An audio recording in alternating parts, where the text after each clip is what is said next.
What if I told you that Christopher Nolan's favorite book isn't just a random pick, but the key to understanding why his movies feel like intellectual roller coasters? Yeah, you heard me right. This isn't about some Hollywood director's publicity stunt. It's about a rabbit hole that connects Borges' mind-bending literature to Nolan's entire career. Let's unpack why this recommendation isn't just a footnote in his biography, but a smoking gun for everything he's ever made. And now, I'll admit, when I first heard Nolan was obsessed with Jorge Luis Borges, I rolled my eyes. Classic film bro, right? But then I actually read Borges. And holy mind melt, this isn't just clever wordplay. Borges' stories are like the original Inception, layers of reality, time that folds in on itself, libraries that hold every possible book ever written. And suddenly, Nolan's obsession makes too much sense. And let's start with the Library of Babel. On paper, it's a short story about an infinite library filled with random gibberish books. But here's the twist. Somewhere in that chaos, every single possible book exists, including yours, mine, and the script for Tenet.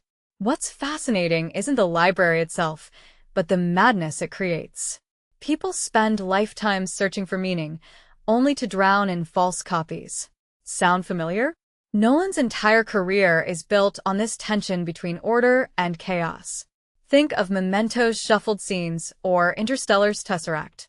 He's not just playing with time, he's asking, how do we find meaning in a universe that might be random noise? And then there's the Immortal.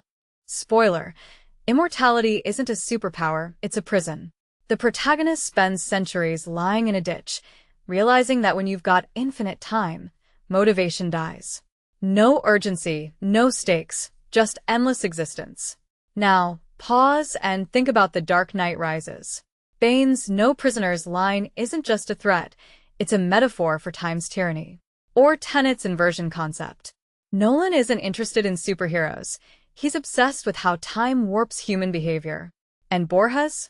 He's the original architect of that idea. But here's what most people miss. Borges isn't just a cool reference for Nolan.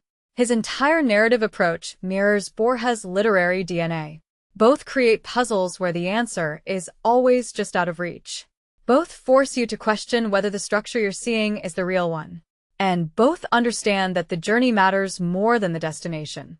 When Nolan picks Borges for his Desert Island book, he's not choosing fiction. He's choosing a mirror. And so, here's the bigger question. Why hasn't Borges been adapted more? The article mentions a few niche films, but nothing mainstream. Maybe because his work isn't about plot, it's about ideas.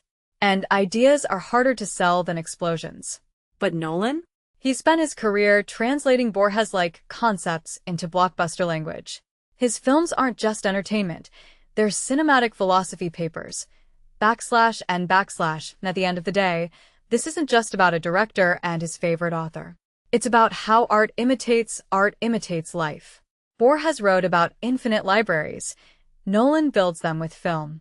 So next time you watch one of his movies, ask yourself, are you just following the plot, or are you stuck in the labyrinth too? And more importantly, do you even want to escape?